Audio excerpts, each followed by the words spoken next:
안녕하세요. 오클로 신지훈 대표입니다. 오늘은 나도 모르게 눈을 망치는 습관 5가지 경우에 대해서 이야기를 드릴 건데요. 부모님께서 눈이 나빠지는 습관들 이런 거 하지 말아라 얘기했던 것들과도 연관이 되는 것들이 있어서 그게 정말로 눈을 나쁘게 하는 습관인지에 대해서도 좀 설명을 드리도록 하겠습니다. 첫 번째는 가까운 것을 오래 보는 습관인데요. 가까운 것을 오래 보지 말아라. 가까이 오래 보면 눈이 나빠진다 라고 하는 이야기들을 많이 들어보셨을 건데요. 그게 정말로 눈을 나쁘게 하는 습관인지 제가 찾아봤습니다. 눈을 나쁘게 하는 요인들이 3가지가 있었습니다. 첫 번째는 가까이를 오래 볼 때 근시가 진행되는 정도인데요. 근시의 진행 정도가 0시간 거의 근거리를 보지 않는 경우와 2시간 이상 근거리를 보는 경우에서 근시의 진행 정도가 한 2배 정도 빨라졌습니다. 두 번째는 건성안에 대한 겁니다. 눈이 건조해지는 눈의 상태를 얘기하는데요. 근거리 작업을 오랫동안 하는 경우엔 근거리의 집중도가 높아지면서 눈 깜빡임의 횟수가 한 2배에서 3배 정도가 적어진다고 합니다. 우리가 눈을 깜빡이는 작용은 단순히 눈을 깜빡하는 작용이 아니라 깜빡일 때 눈물이 다시 재형성이 됩니다. 근데 눈 깜빡이 횟수가 적어지게 되면은 아무래도 눈물이 계속 잘 보충되지 못하겠죠. 그렇기 때문에 가까이를 오랫동안 보는 건 눈을 건조하게 만들어 눈을 나쁘게 만들 수 있다. 이게 두 번째 경우고요. 그리고 세 번째는 요즘 조금 강조되고 있는 디지털 눈 피로에 대한 겁니다. 우리가 가까이에서 오랫동안 작업을 하는 환경들이 점점 늘어나고 있고 그리고 휴대폰이라든지 패드, 컴퓨터 작업 이런 것들이 많아졌는데요.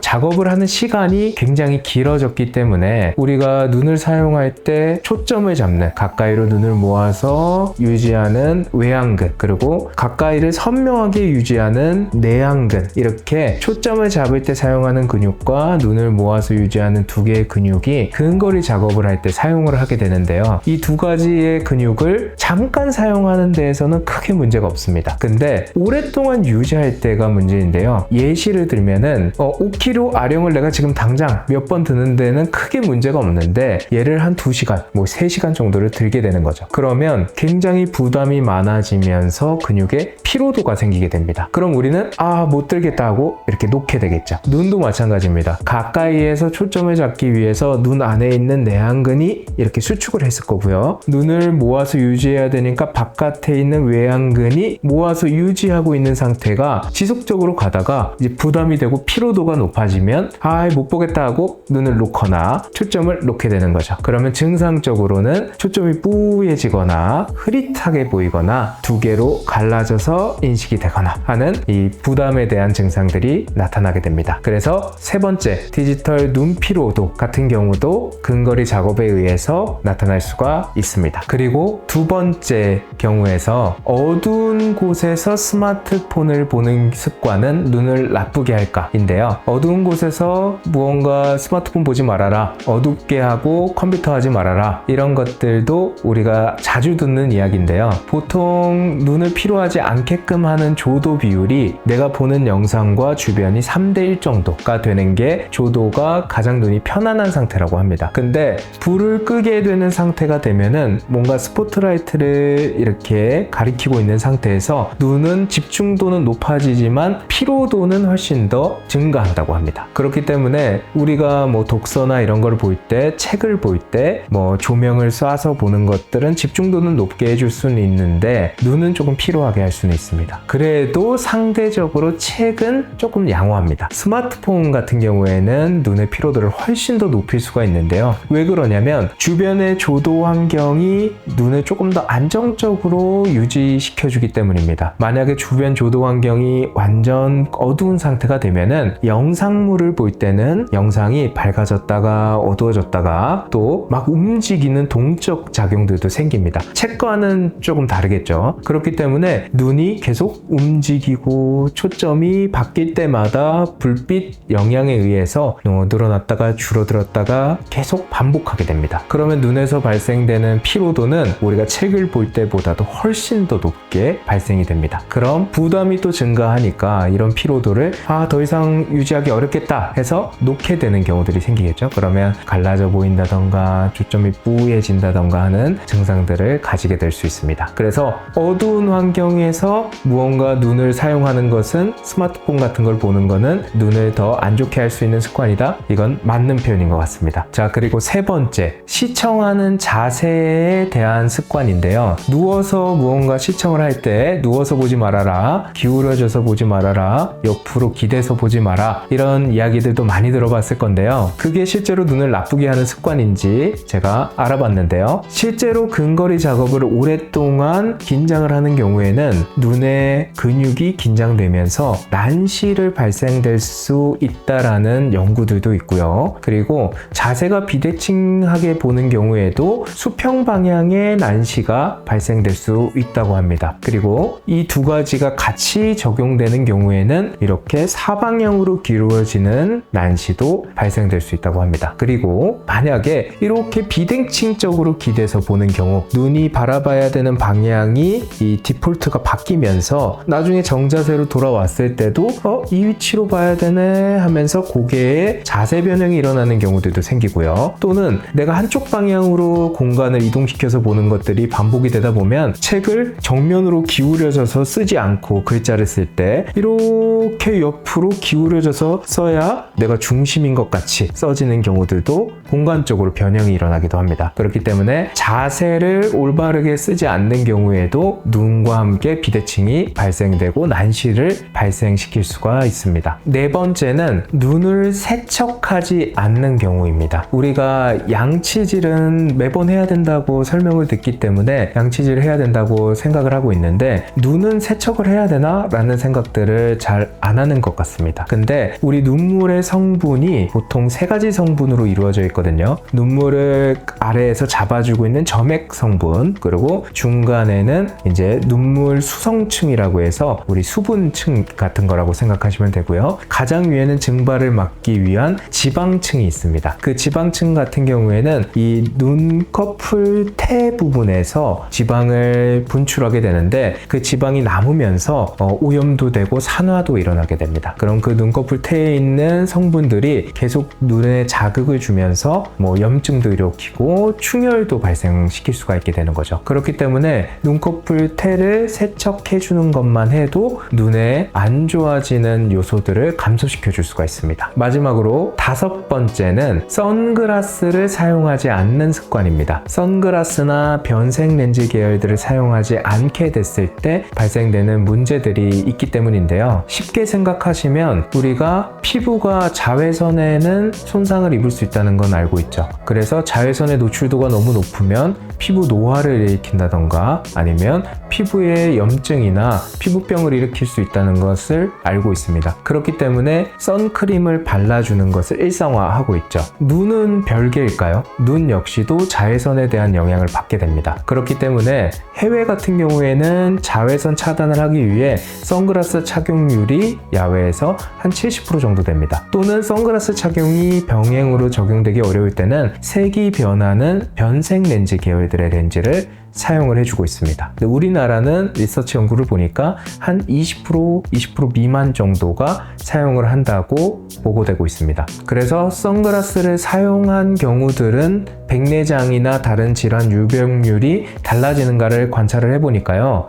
선글라스를 사용한 군과 사용하지 않은 군 같은 경우에 백내장 유병률이 한 20에서 30% 정도가 차이가 났습니다. 우리나라 같은 경우에는 이 백내장 수술을 하는 경우가 거의 최상위권으로 많습니다. 그리고 눈에 섬유 조직이 자라나는 입상편이라든지 황반이나 망막에 병을 일으키는 경우들도 발생률이 더 높아지는 걸로 보고가 되고 있습니다. 그렇기 때문에 우리나라의 문화적 특성상 색깔이 있는 렌즈를 사용을 하면 뭔가 예의가 없어 보인다든지 좀 멋을 내려고 하는 것 같은 느낌을 가지게 되긴 하는데 눈을 전체적으로 보호해 줄 수 있는 효과가 있기 때문에 선글라스 착용을 적극적으로 사용해 주시는 게 좋겠습니다. 만약에 선글라스 선글라스 자체를 따로 사용하는 게 힘들다 하면은 안경 렌즈가 자외선에 반응해서 색이 변하는 계열들도 있기 때문에 실내 안에 들어가면 연하게 색깔이 거의 빠지고요. 바깥에 나가면 자외선의 정도에 따라서 색이 진해지는 계열들을 사용하는 것 역시도 눈을 보호하는데 도움이 될 수 있겠습니다. 오늘은 눈을 나쁘게 하는 습관 5가지에 대해서 알아봤는데요.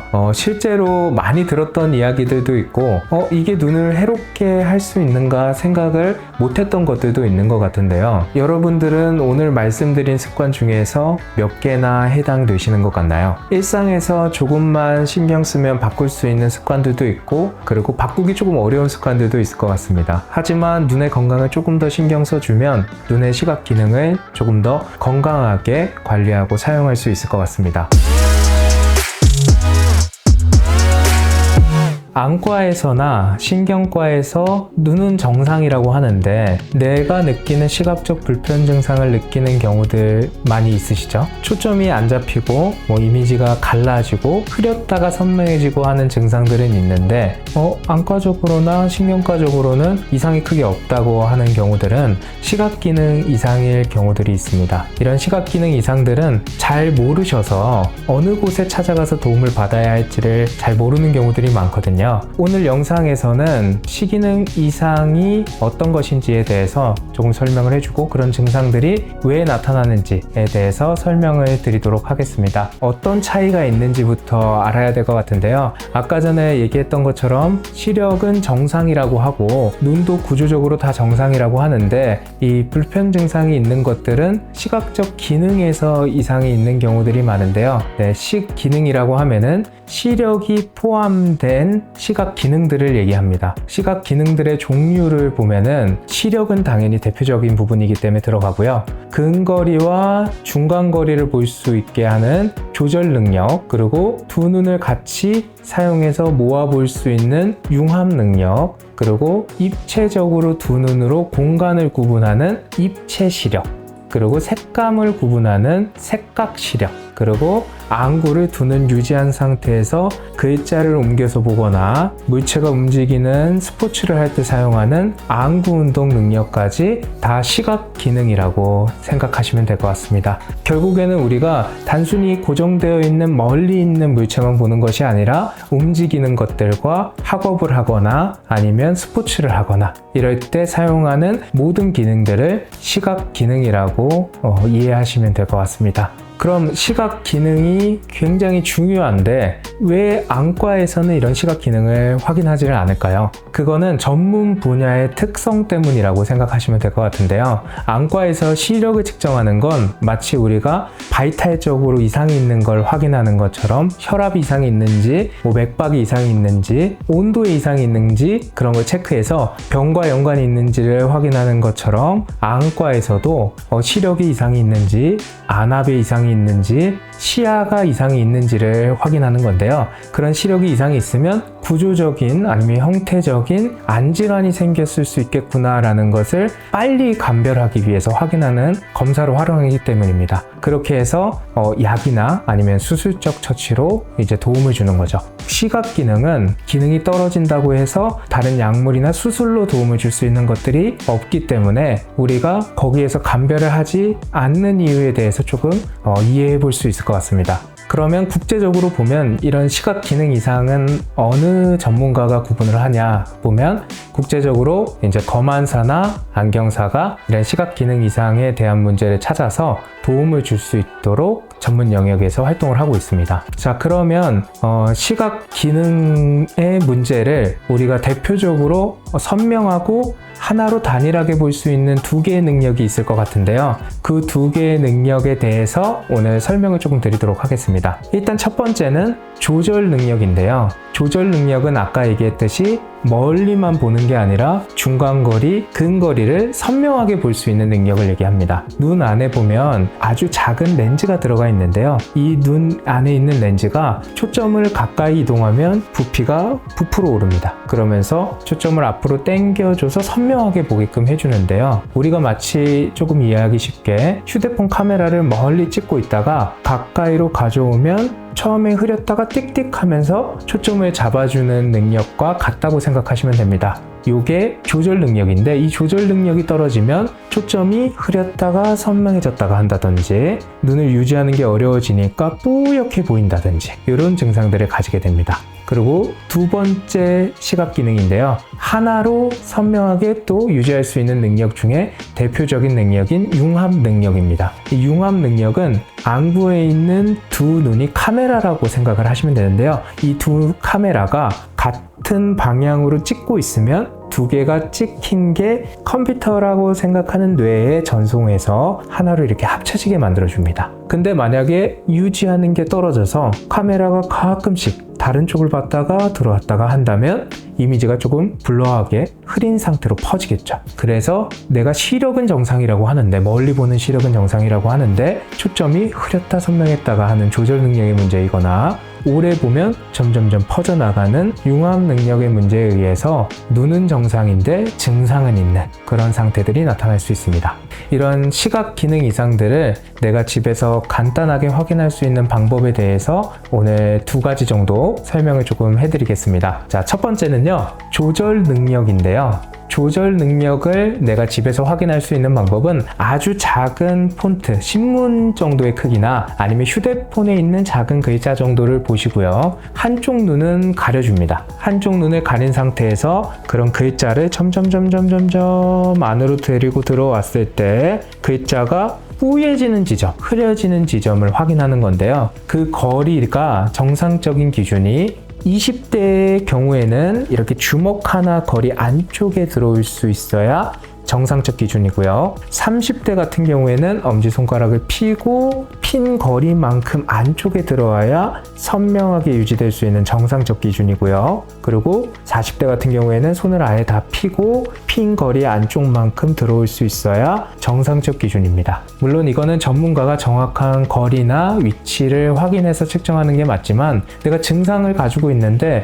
다른 데에서는 다 괜찮다고 한다 라고 했을 때 이런 기능 이상 때문에 문제가 될 수 있진 않을까 라고 생각하신다면, 이렇게 집에서 확인할 수 있는 자가 테스트로 확인을 조금 해보시면은 주변에 있는 시기능 전문가에게 도움을 받을 수 있을 것 같습니다. 자, 그러면 이런 시각 기능 이상들은 왜 생길까요? 이 시각 기능 이상들이 생기는 이유들을 보면요, 환경적인 변화 때문입니다. 환경적인 변화가 생긴 거는요, 우리가 진화적으로 봤을 때 멀리 수렵 생활을 하고 거의 고정되어 있는 걸 보지 않고 주변들을 막 살펴보면서 보는 식으로 진화를 했는데, 거의 수십 년 사이에 갑작스럽게 근거리를 고정적으로 보는 환경으로 변화가 되었는데요. 이렇게 갑작스러운 것은 생물학적으로 적응을 하기가 굉장히 어렵습니다. 그런 적응이 어려운 상태 때문에 우리의 눈에서는 불편해하고 신호들을 보내는데요. 그런 신호들이 초점이 갑자기 잘 안 잡힌다던가, 갈라져서 보인다던가, 근시가 막 진행이 되려고 한다던가,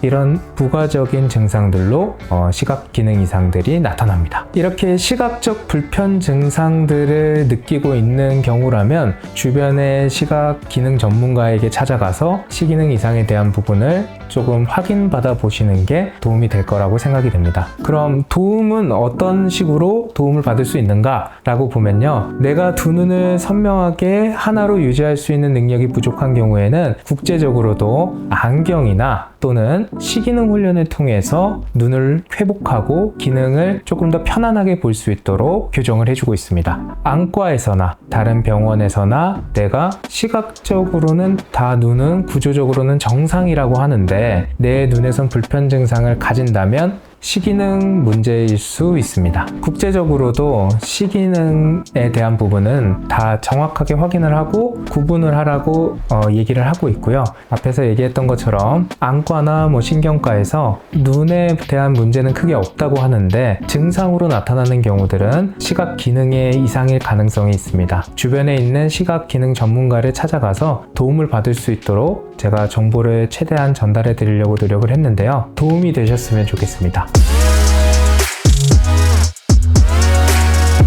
오늘은 물체가 두 개로 갈라져 보이는 복시에 대해서 설명드릴 건데요. 글자가 두 개로 겹쳐져 보이거나 아니면 물체 자체가 아예 떨어져서 두 개로 보이는 증상들, 또는 고개를 이렇게 돌려서 봐야지 하나로 보이는 것 같다 라고 하는 증상들은 대표적인 시각에 의해서 나타나는 시각적 복시의 증상입니다. 오늘은 이런 시각 기능 이상에 의해서 나타나는 복시에 대해 왜 발생하게 되는지, 어떻게 분류해 볼 수가 있는지, 그리고 어떤 식으로 해결해 볼 수 있는지에 대해서 설명을 드려보도록 하겠습니다. 복시는 두 눈이 같은 곳을 쳐다볼 때 이 카메라라고 저번에 설명을 드렸었는데요. 이 카메라가 같은 곳을 찍지 못하고 다른 곳을 찍게 되면서 나타나는 증상들을 보통 얘기를 합니다. 하지만 한눈에서도 나타나는 복시가 있는데요. 그래서 복시를 분류함에 있어서 가장 크게 먼저 분류하는 것은 한눈에서 나타나는 단한 복시인지 양눈에서 나타나는 양한 복시인지를 분류해 봐야 됩니다. 내가 만약에 증상적으로 갈라져 보이는 것 같아 라고 했을 때 가장 첫 번째로 구분해 볼 수 있는 것은 한눈을 가려보는 겁니다. 내가 갈라져 보이는 증상이 한눈을 가렸을 때 갈라짐이 크게 느껴지지 않는다면 이건 양눈에서 생기는 갈라짐인 경우고요. 만약에 한눈을 가렸음에도 갈라짐이 계속 느껴진다 라고 하면은 내 한눈에서 나타나는 복시일 경우들이 있습니다. 증상적으로 구분을 해봐도요, 한눈에서 나타나는 복시는 약간 글자 위에 그림자가 하나 더 있는 듯한 그런 잔상이 있는 듯한 느낌이 느껴지고요. 양눈에서 느껴지는 복시는 물체가 아예 떨어져서 두 개가 있는 것 같이, 같은 물체가 두 개로 보이는 것 같은 증상들을 호소합니다. 그래서 복시를 분류할 때는 단한 복시냐 양한 복시냐 이렇게 두 개로 분류를 하게 되고요. 단한 복시는 눈의 구조나 형태, 예를 들어 각막에 이상이 생기거나 안에 수정체에 백내장 같은 혼탁이 생기거나 아니면 망막에 질환이 생기는 이유 때문에 대부분 단한에서 복시가 생깁니다. 오늘 설명드린 복시는 기능적으로 생기는 시각 기능 이상으로 생기는 복시에 대한 얘기를 할 거기 때문에 단한 복시는 다음번으로 조금 미뤄두고요. 오늘은 양눈에서 생기는 복시에 대해서 조금 설명을 드리도록 하겠습니다. 우선은 양눈에서 생기는 복시는 방향적으로 먼저 구분을 해볼 수가 있는데요. 수평으로 떨어져서 생기는 복시가 있고요. 위아래로 수직으로 떨어져서 생기는 복시가 있고 대각선 방향으로 생기는 복시들이 있습니다. 이렇게 복시가 내가 보는 모든 방향에서 비슷하게 떨어지게 느껴지는 복시라면은 크게 문제가 없이 그냥 시각 기능을 유지하기 어려워서 나타나는 복시일 가능성들이 많습니다. 그런데 이 복시가 내가 시선을 왼쪽 또는 오른쪽으로 돌렸을 때 복시가 더 커지고 또 줄어들고 한다면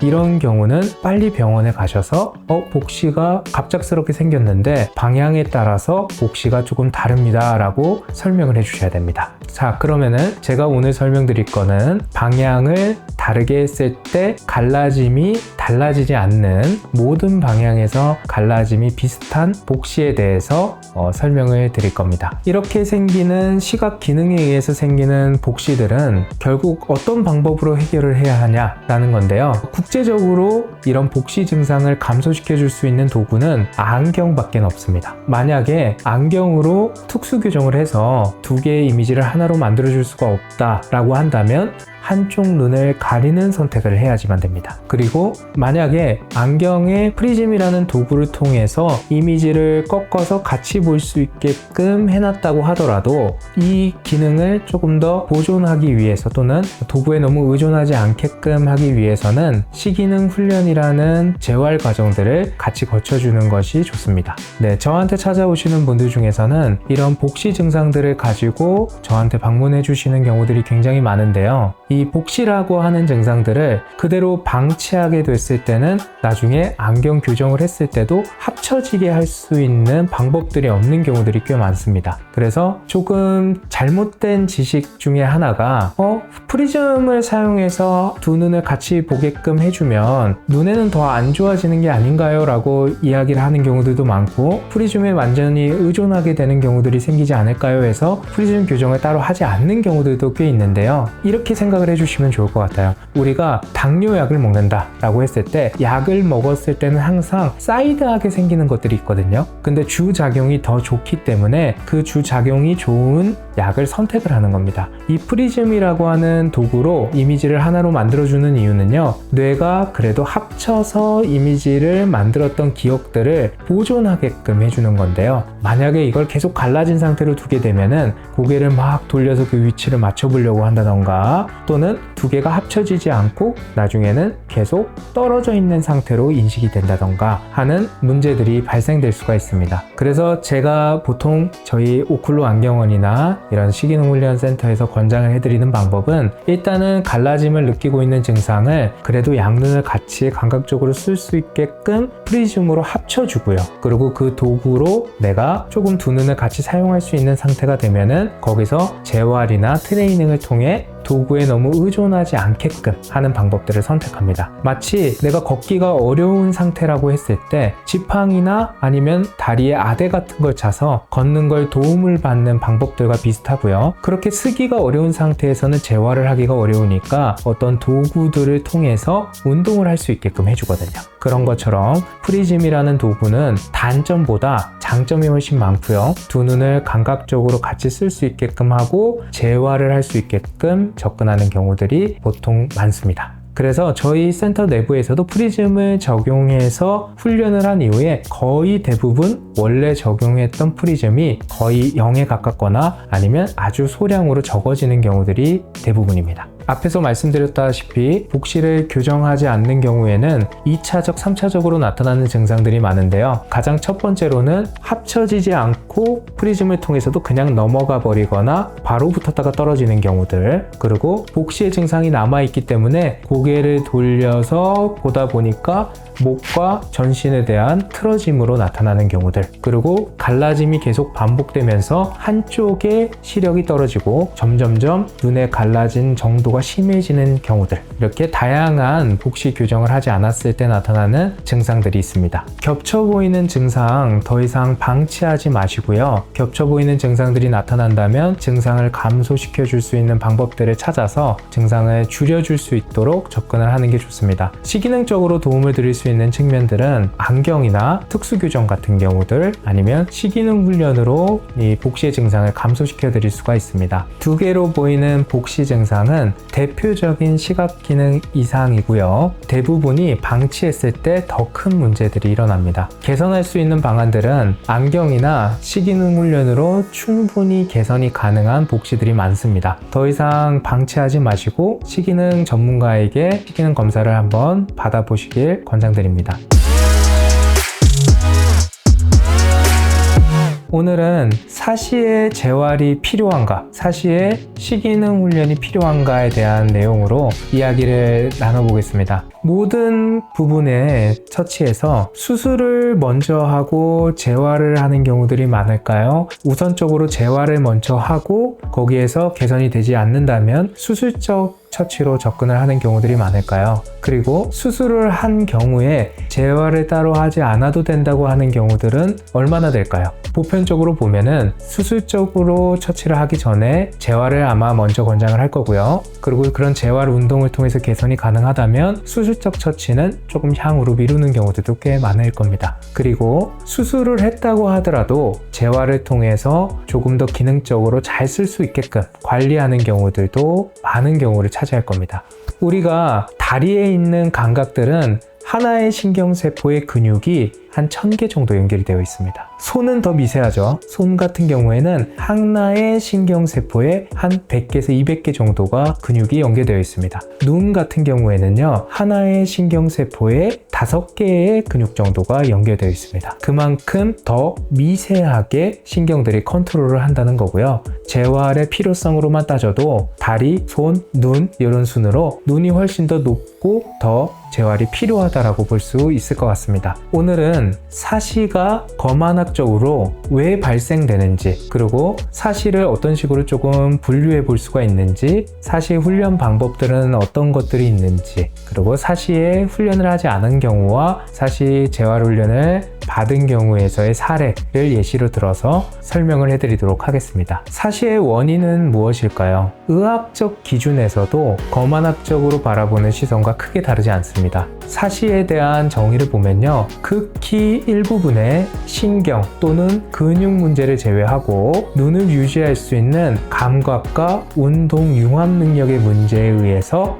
사시가 나타난다 라고 설명을 하고 있습니다. 그렇다는 건 사시는 근 문제에 의해서 일어나는 경우들은 많지 않다는 거고요. 두 카메라를 유지할 수 있는 융합 능력의 문제에 의해서 나타나는 경우들이 많다라고 이야기를 하고 있습니다. 그래서 사시를 분류할 때도 이런 융합 능력으로 분류를 하게 되는데요. 우리 동양 사람들은 눈을 이렇게 감으면 약간 외측으로 눈이 나가게 되어 있습니다. 그리고 눈을 뜨게 됐을 때 유지할 수 있는 융합 능력으로 두 눈을 정렬해서 보는 거죠. 이렇게 두 눈을 유지할 수 있는 융합 능력이 있는 상태를 사위라고 얘기합니다. 잠복성 사시라고 이야기를 하고요. 만약에 내가 눈을 유지하고 있다가 가끔씩이라도 나갔다가 들어왔다가 한다 하면은 간헐적으로 나간다고 해서 이런 간헐적 융합 능력이 풀리는 상태를 간헐적 사시라고 합니다. 그리고 눈을 감았다가 떴는데 융합 능력이 없어서 계속 나가 있는 상태라고 하면 현성으로 드러난 사시라고 해서 현성사시라고 합니다. 지금 제가 설명드린 사시는 전부 다 바깥쪽으로 나가는 외사시 계열들에 대한 설명을 해드린 겁니다. 다음 기회에는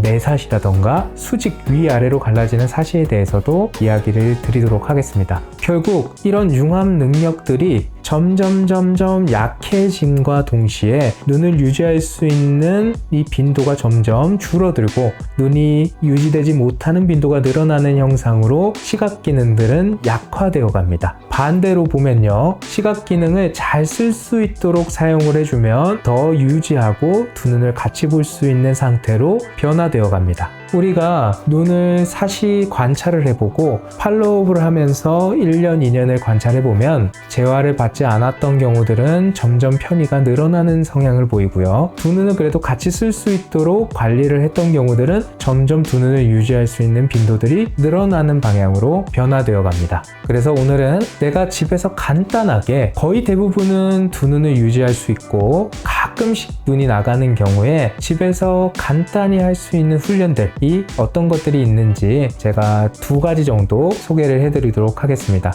이런 구슬 그리고 스틱이 있는 도구를 사용하셔도 되고요. 아니면 그냥 손가락만 있어도 하는데 문제는 없습니다. 우선적으로 처음 해볼 수 있는 거는요, 두 눈을 안쪽에서 점점 유지할 수 있도록 선명하고 하나로 볼 수 있는 지점까지 안까지 들어가서 5초에서 10초 정도를 버텨줍니다. 만약에 내가 이 훈련을 하는 걸 관찰해 줄 사람이 있다면 이 훈련의 효과는 더 좋습니다. 예를 들어 관찰자에게 내 눈이 유지가 되지 않아서 나가는 것 같다 라는 것을 관찰을 해달라고 해주면 이 나가는 부분들을 유지할 수 있도록 힘을 더 주면서 유지를 해주면 그 훈련 효과는 더 좋습니다. 단 앞에서 말씀드렸듯이 거의 대부분을 유지하고 가끔 나가는 것 같다라고 했을 때 약간 보존적인 측면 안에서 접근해 볼 수 있는 방법이라는 걸 조금 감안해 주셨으면 좋겠습니다. 두 번째인데요, 두 번째 방법도 비슷합니다. 이번에는 2개의 스틱 또는 2개의 손가락을 활용을 하는 건데요, 내가 보는 물체를 가깝게 놓고 뒤에 있는 물체를 주변으로 느껴보면요, 내가 본 것 이외에는 2개로 갈라져 있습니다. 그리고 또 멀리 있는 이미지를 보게 되면 앞에 있는 것은 갈라지게 인식이 되는데요, 이렇게 갈라짐이 인식이 되지 않는다면 내가 한쪽 눈을 안 쓰고 있다는 걸 인식할 수가 있습니다. 우리 뇌는 보상 기전 때문에 내가 제대로 보고 있지 않네 라는 걸 인식하게 되면 피드백을 보내서 수정을 하게끔 자극을 받습니다. 그래서 내가 이런 부가적인 훈련을 통해서 한쪽 눈을 포기하고 있는 건 아닌가 두 눈을 같이 쓰게끔 자극을 줄 수 있는 방법들이 될 수 있습니다. 제가 오늘 소개해드릴 사례가 두 가지 사례 정도가 있는데요. 첫 번째 사례는 내가 수술을 하고 난 이후에 재활을 하지 않고 또는 안경적 부각 교정을 하지 않고 그냥 관찰만 했던 경우들인데요. 병원에서는 두 눈이 잘 유지되고 있다라고 이야기를 들었다고 합니다. 그런데 시기능 검사를 통해서 관찰을 해보니까 고개가 눈을 유지하기 조금 쉬운 방향으로 좀 돌아가 있고요. 그리고 한쪽의 감각은 유지하지 못하고 가끔씩 계속 나가는 형상을 좀 보입니다. 그럼 시간이 흘러가면 점점 시각 기능들이 약해지겠죠. 관찰을 해봤더니 점점 시각 기능들이 약해져 갑니다. 우리의 기능들은 더 좋은 방향으로 극복하는 것보다도 힘들다면 포기하는 쪽의 선택을 더 잘하기 때문인데요. 이런 경우들은 시각을 더 재활하고 관리해주는 게 도움이 될 수 있습니다. 그 두 번째 사례인데요. 두 번째 사례는 수술을 예약을 해놓고 그 기간 동안 감각을 높여주고 싶어서 시기능 훈련을 한 경우입니다. 이 경우에서는 병원에 몇 년 동안 가면서 점점점 사시도가 심해져서 이제 수술을 하자고 하여 예약을 하였는데 그 기간이 너무 길어 그 기간 전까지 약간 감각을 쓸 수 있도록 관리를 해주고 싶어서 재활을 선택했던 경우입니다. 이 경우는 시간이 흐르면서 점점 감각 능력이 높아져서요. 결국 거의 대부분을 두 눈 유지할 수 있는 상태가 되었습니다. 그래서 병원에서도 이런 경우는 별로 없는데 수술을 안 해도 될 것 같다 라는 피드백을 받고 지금 현재도 거의 5년 동안 저와 함께 계속 눈을 관찰하고 살펴보고 있습니다. 앞에서 설명드렸던 것과 같이 모든 수술은 재활과 병행됩니다. 그리고 수술 전 재활로 극복할 수 있다면 재활로 접근합니다. 국제적으로도 사시 수술의 성공률이 높고 사시 처치의 성공률이 높은 미국 의사가 왜 성공률이 높은가 봤더니 이 검안사와 함께 재활 과정을 같이 제공하고 있습니다. 그만큼 사시에 대해서 정확하게 이해를 하고 사시는 단순 근 문제가 아니라 두 눈을 융합할 수 있는 능력의 부재에 의해서 나타난다는 걸 이해해 주셨으면 좋겠고요. 재활이라는 측면들이 시각 기능을 잘 사용할 수 있게끔 접근할 수 있다는 거 설명을 좀 드렸습니다. 조금 더 이해하기 쉽게 간단하게 내용 하나만 설명을 해드리면요. 손이 붙어있는 구조적인 이상이 있다고 쳤을 때 손에 붙어있는 게 이상해서 손을 떨어뜨리는 수술을 한 거죠. 손을 떨어뜨려 놨다고 손을 기능적으로 잘 사용할 수 있을까요? 손을 잘 움직이고 손을 효율적으로 움직이는 방법들을 터득해서 손이 다시 붙어서 움직이지 않는 상황들을 방지해 주는 게 중요하겠죠. 그만큼 시각 기능을 재활하는 과정들은 선택보다도 필수에 가깝습니다. 뇌손상 이후에 시기능적으로 안경 착용이나 재활이 가능할까요? 네, 가능합니다. 우선은 뇌손상이 어떤 건지부터 알아야 될 것 같은데요. 뇌손상 같은 경우에는 이제 선천적으로 또는 후천적으로 이제 뇌에 손상을 입은 상태를 얘기를 하는데요. 보편적으로는 이제 후천적 뇌손상이 한 75%에서 85% 정도 차지하고요. 선천적으로 나타나는 경우가 한 20에서 25% 정도 차지하기 때문에 우리가 주로 이야기하는 측면은 이제 후천적 뇌손상의 가능성이 높습니다. 그리고 이제 후천성 뇌손상 같은 경우도 크게 두 가지로 나눠지게 되는데요. 후천성 뇌손상도 질병에 의해서 생기는 경우 또는 외상에 의해서 생기는 경우로 나눠지게 됩니다. 이제 질병에 의해서 생기는 경우는 뇌졸중이나 아니면 동맥류, 뇌종양, 뇌 감염 이런 것들에 의해서 생기게 되고요. 외상은 사고나 또는 운동을 하다가 경미한 손상에도 이제 발생이 될 수가 있습니다. 뇌손상인데 시기능과 연관이 있나요? 네, 실제로 뇌손상을 입은 경우에 시각 증상이 발생되는 정도가 과반 이상을 차지합니다. 여러 증상들이 있는데요. 보편적으로 보면은 시각과 관련된 증상들을 보면 어지러움, 두 개로 갈라져 보임, 그리고 빛에 대해서 과민하게 느끼거나 선명도가 떨어지고 초점이 안 잡힌다던가, 그리고 우리가 느꼈을 때 글자를 읽는 것들이 막 움직이게 보인다든지, 이런 전체적으로 시각과 관련된 증상들이 과반 이상 차지하고 있고 시각과 굉장히 밀접하다고 이야기를 합니다. 그것을 뇌와 관련된 분포도를 가지고 이야기를 해볼 수도 있는데요. 실제로 이제 코르비니안 브로드만이라고 하는 과학자가 1900년도 초반에 뇌에 관련된 피질 지도를 만들었습니다. 거기에서 총 영역이 52개 영역 정도가 되는데 그 중에서 35가지 정도, 그러니까 약 한 70% 정도가 시각과 직간접적으로 이렇게 연관되어 있다고 이야기를 하고 있습니다. 우리가 이제 간단하게 알고 있는 시각 경로들이 있는데 그냥 빛이 눈에 들어와서 망막에 전달이 되고 망막을 통해서 중간 중계소를 거쳐서 뒷부분에 시각 피질로 빛을 전달해주면 우리가 빛을 인식할 수 있다 이렇게 알고 있는데 실제로는 이제 시각과 관련된 영역이 밝혀진 경로만 봐도 한 11가지 정도의 경로로 밝혀져 있습니다. 모두 다 이제 복잡한 경로를 가지고 있는데 예시를 몇 개 보면은 공간을 인식하고 글자나 문자를 식별하는 경로로 표현되고 있는 거고, 두 번째를 보면은 시각 주의 집중 경로인데요. 이거 역시도 굉장히 복잡한 대뇌 피질의 경로로 표현이 됩니다. 세 번째는 안구 운동하는 건데 물체가 이동하면 따라보고 그리고 갑자기 나타난 것을 옆으로 눈을 돌려서 본다던가 고개를 이동했을 때 눈이 움직인다던가 하는 것들이 이 안구 운동 경로로 지금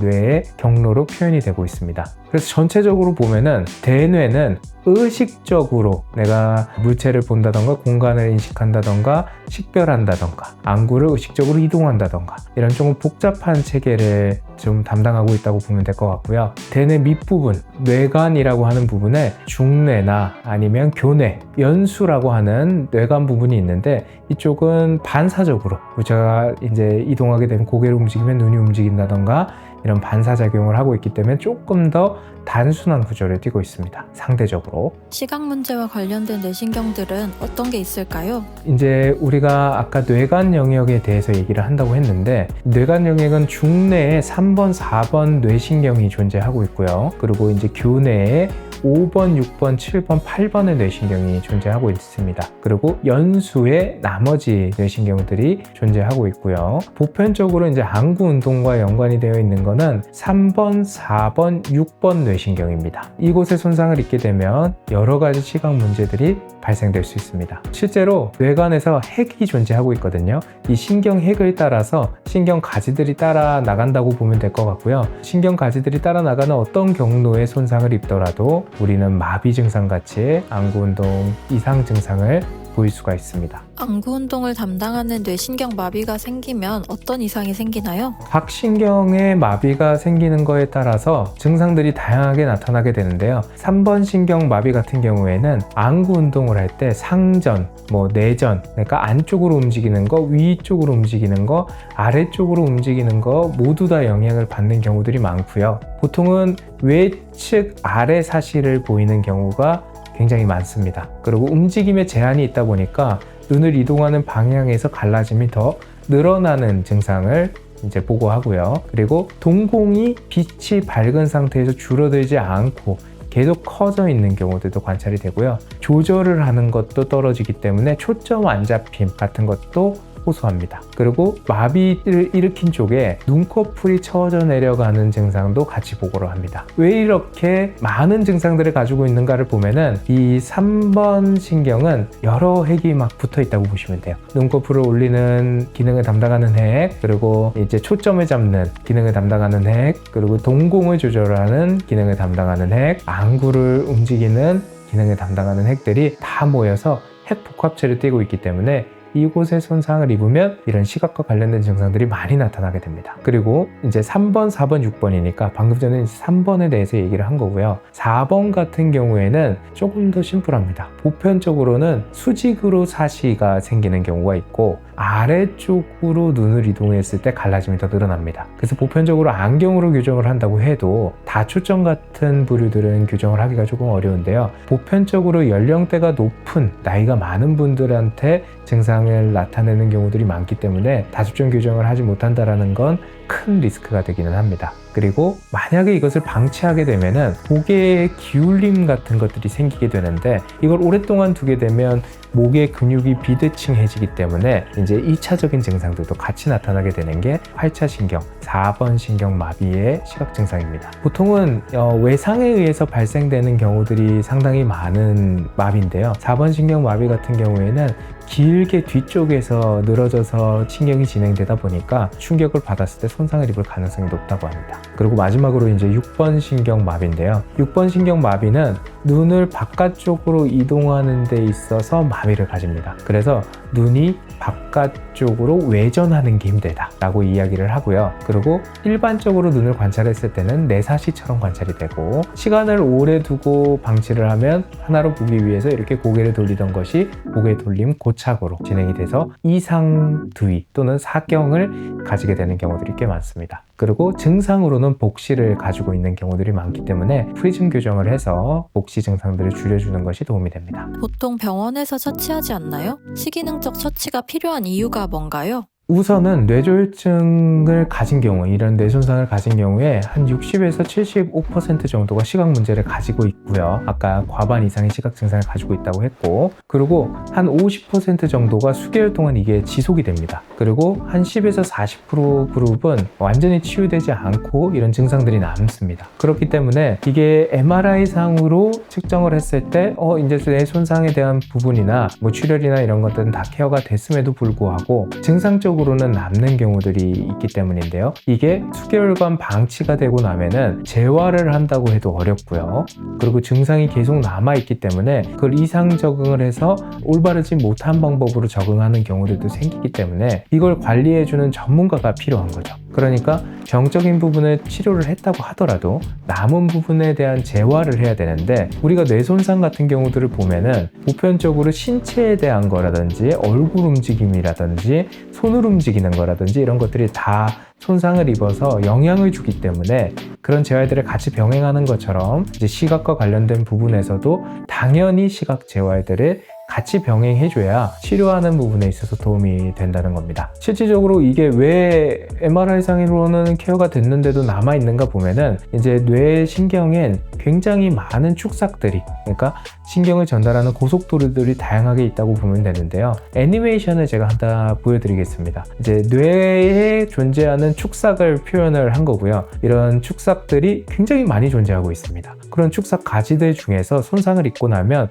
그 부분 출혈된 부분에는 전달이 잘 되지 않고 전달 경로가 막히게 되거나 아니면 외상을 입어서 신경이 끊어지게 되거나 비틀어지게 되거나 하는 경우들도 생깁니다. 그럼 그런 축삭에 대한 부분들은 큰 MRI상으로는 측정이 되지는 않지만 신경 전달 자체에는 제한이 생기기 때문에 이런 시각 증상들을 가지게 되는 경우들이 남아 있습니다. 그래서 전체적으로 우리가 증상을 가지고 검안적으로 도움을 줄 수 있는 시선들이 있기 때문에 그런 관리를 받아야 된다고 말씀을 드리고 있습니다. 뇌손상과 관련된 처치 방법은 어떻게 되나요? 뇌손상 관련된 부분에서 검안적으로 도움을 줄 수 있는 시선은 크게 두 가지가 있습니다. 일단은 프리즘 안경을 통해서 도움을 주는 거고요. 프리즘 안경을 통해서 도움을 주는 것들은 물체가 하나로 보일 수 있게 해주거든요. 근데 이거를 계속 하나로 볼 수 없게끔 두 개로 갈라진 상태로 방치를 하게 되면 뇌가 두 이미지를 하나로 합치는 감각을 잊어먹는 경우들도 있습니다. 그래서 실제로 수개월 이상 지난 경우에 두 개로 보이는 게 계속 남아서 한 6개월을 기다렸는데도 남아서 이 안경을 써보려고 한다라고 하는데, 안경을 통해서도 하나로 겹쳐지는 지점이 아예 없어지는 경우들도 생깁니다. 그러면 그거를 교정을 할 수 있는 방법이 없냐? 방법이 제한적입니다. 그래서 아예 한쪽 눈을 가려서 복시를 인식하지 않게끔 하는 작용을 병행을 해야 하는 경우들도 있습니다. 그리고 만약에 프리즘 보정을 하지 않고 적응하게 두게 되면 또 문제가 생기는 게, 이미지를 하나로 보게끔 하기 위해서 고개를 이렇게 기울이거나 돌려서 기울여서 이렇게 보는 경우들이 생기는데, 이게 나중에 복시 증상은 없어질 수도 있는데 이제 하나로 보여요 하고 이렇게 찾아오는 경우들도 생깁니다. 그런 경우들은 이제 신체에 대한 문제도 같이 내포하게 되기 때문에 프리즘으로 교정을 해줘서 이상 적응을 하지 않게끔 막아주고 감각을 보존하게끔 하는 것이 도움이 될 수가 있습니다. 그리고 이런 도구들은 지금 내가 느끼고 있는 증상을 줄여주는 거기 때문에 이거는 도구를 제거하면 다시 증상이 나타나겠죠. 그렇기 때문에 이런 감각을 보존하기 위한 보존적으로 처치하는 측면들이 있고, 그리고 두 번째로는 식이능 훈련을 해주는 겁니다. 이 식이능 훈련은 내가 안구에서도 비대칭이 생길 수도 있고 눈을 융합하는 감각을 상실해서 이제 두 개로 갈라져 보이는 경우들도 생기기 때문에 식이능 훈련을 통해서 다시 우회로를 만들고 감각을 회복하는 측면으로 접근을 하는 거고요. 보통은 이제 염증 반응이 줄어들고 급성기 시기가 지나면 일반적인 신체 재활이라든지 손을 움직이는 거라든지 얼굴을 움직이는 거라든지 이런 가소성이 높은 시기가 보통 한 달에서 뭐 한 3개월 사이 정도가 되거든요. 그 시즌에 시각 재활도 같이 병행을 해주시는 게 더 도움이 될 것 같습니다. 오늘은 뇌 손상이 시각과 어떤 관련성이 있고, 그리고 그것을 검안학적으로 도움을 줄 수 있는 시선들이 어떤 것들이 있는지에 대해서 설명을 조금 드렸고요. 이런 뇌 손상 이후에 시각 증상이 남아있는 경우들은 식이능 전문가를 찾아가서 의논을 해보고 상담을 해보시면 좋을 것 같습니다. 대표님, 제가 눈이 너무 피로한데 이 피로감을 완화시킬 수 있는 방법이 있을까요? 피로도 완화할 수 있는 훈련 방법 제가 권장하는 거 한 2가지 정도가 있습니다. 그 2가지가 첫 번째로는 눈의 초점을 이완시키는 훈련이고요. 두 번째로는 눈의 근긴장을 완화하는 훈련, 이렇게 2가지의 훈련 방법이 있습니다. 보통은 직장인들한테 권장을 정말 많이 하고요. 가까이로 오래 보시는 분들한테는 도움이 많이 됩니다. 그리고 번외로 근시지능이 많이 되고 있는 아이들한테도 이 훈련 방법들은 권장을 합니다. 제가 C표 같은 경우에는 밑에다가 링크를 걸어서 다운받을 수 있도록 해놓을 테니까 이 훈련 방법들 설명 잘 들으시고 훈련 적용을 해보시면 좋을 것 같습니다. 첫 번째 훈련 방법은 어떻게 하는 건가요? 네, 첫 번째 훈련 방법은 C표를 통해서 하는 건데요. C표가 2가지가 있습니다. 하나는 큰 C표가 있고 하나는 작은 C표가 있습니다. 그 2가지를 한 C표는 멀리 5m 거리에다가 부착을 하고요. 한 C표는 내가 가깝게 볼 수 있는 곳에다가 위치를 시켜놓고 시작하는 훈련입니다. 그래서 이 훈련은 초점을 잡는 것을 긴장을 했다가 초점을 다시 멀리로 이완했다가 그리고 긴장을 했다가 이완했다가 하면서 2개의 초점을 너무 긴장되지 않게 긴장된 상태를 풀어줄 수 있도록 하는 훈련이라고 생각하시면 될 것 같습니다. 얼마 전에 제가 강의를 갔었는데 그 강의를 가서 마이크를 이렇게 잡고 있었거든요. 잡고 있다가 한 2시간 동안 강의를 한 다음에 손을 마이크를 놓고 이제 놓으려고 하니까 팔이 막 저린 거예요. 긴장도가 높은 거죠. 그리고 하루 동안 손이 불편하더라고요. 이렇게 긴장을 한두 시간 하더라도 이렇게 큰 근육인 팔 같은 경우도 불편한데 눈은 초점을 계속 긴장하고 있기 때문에 이 초점을 계속 긴장하고 있으면 굉장히 불편해지게 되는 거죠. 그래서 어느 시간 이상이 지나면 초점을 조금 이완할 수 있도록 훈련을 해준다면 내 눈을 좀 편하게 관리할 수 있는 방법이 되지 않을까 생각이 됩니다. 그래서 준비하셔야 되는 준비물이 있는데요. 아주 간단합니다. 아까 얘기했던 것처럼 큰 C표 하나, 링크에 걸려 있는 거겠죠. 그리고 작은 C표, 이렇게 2가지 C표를 가지고 벽면만 있으면 부착을 해서 진행을 하면 됩니다. 훈련을 할 수 있는 방법을 먼저 좀 나열해서 설명을 해드리면요. C표를 일단 먼 거리에다가 일단 하나 붙입니다. C표를 먼저 붙이고요. 이걸 붙인 상태에서 한눈으로 먼저 훈련을 하게 되거든요. 처음 거리를 설정을 할 때는 C표를 부착한 상태에서 천천히 C표를 보면서 뒤로 갑니다. 한눈은 가려져 있는 상태여야 됩니다. 그렇게 거리를 점점 뒤로 가다가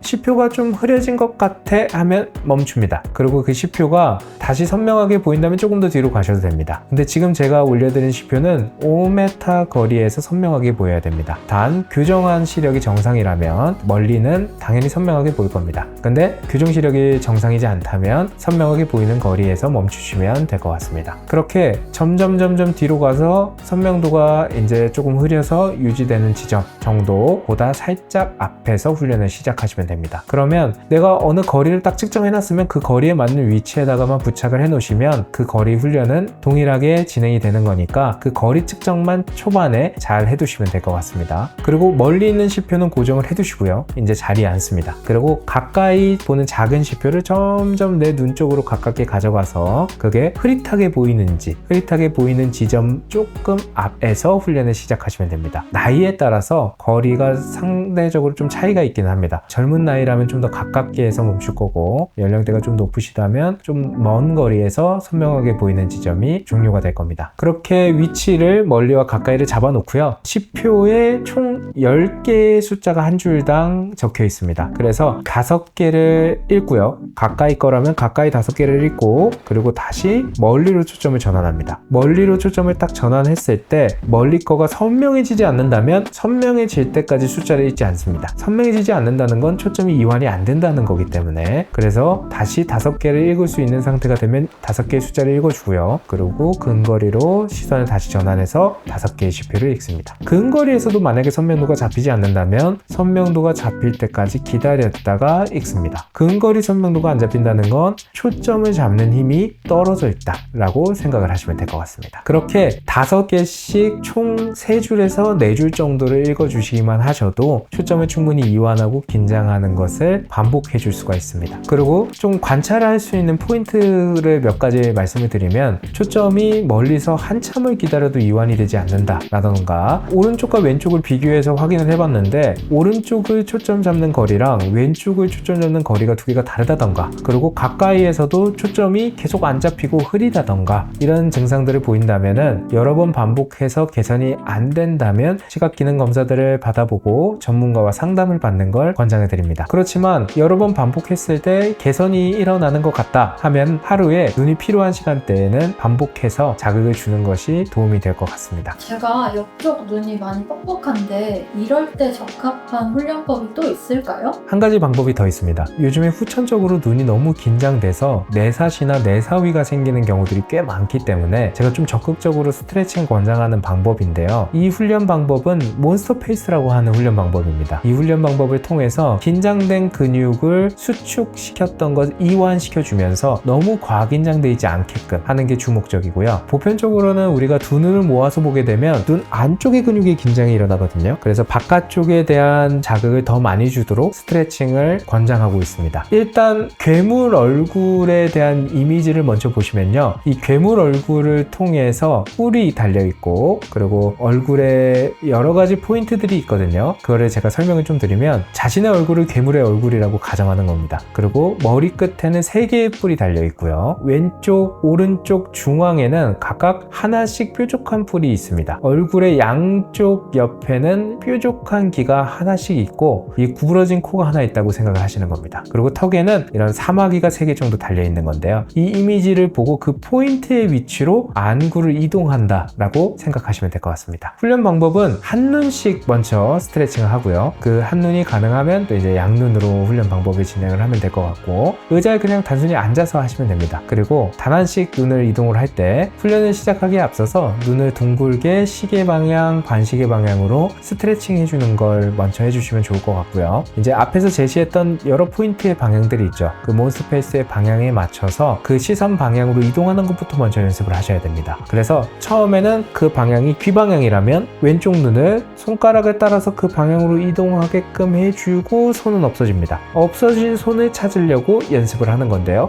처음에 그게 조금 만약에 어렵다면 손이 보이는 지점까지 그 방향으로 연습을 먼저 해주시면 좋을 것 같고, 그게 잘 된다면 그 다음부터는 귀를 본다라는 생각으로 눈을 바깥쪽으로 이동해 주시면 도움이 될 것 같고요. 그리고 각 방향마다 위치의 시간을 한 3초에서 5초 정도씩, 그리고 내가 조금 더 어렵다고 느끼는 방향은 뭐 5초에서 10초 사이까지도 스트레칭을 해주시면 도움이 될 것 같습니다. 이 훈련 방법은 근거리 작업이 많은 분들, 특히 가까이에서 긴장하는 시간이 많은 분들한테는 적극적으로 좀 권장을 하고 있습니다. 우리가 근거리 작업이라고 하면 굉장히 가까이 보는 작업을 가지고 근거리 작업이다 라고 생각하는 경우들이 많은데요. 실내거리 안쪽은 다 근거리 작업이라고 생각하시면 됩니다. 실내거리 안쪽에 TV, 컴퓨터, 책, 휴대폰, 서류 이런 것들은 전부 다 근거리 작업이고 가까워질수록 부담이 훨씬 더 늘어나는 거다라고 생각하시면 될 것 같아요. 그래서 가까운 작업을 더 많이 한다면 더 도움이 많이 되는 스트레칭이니까 많이 활용을 해주시길 바랍니다. 그리고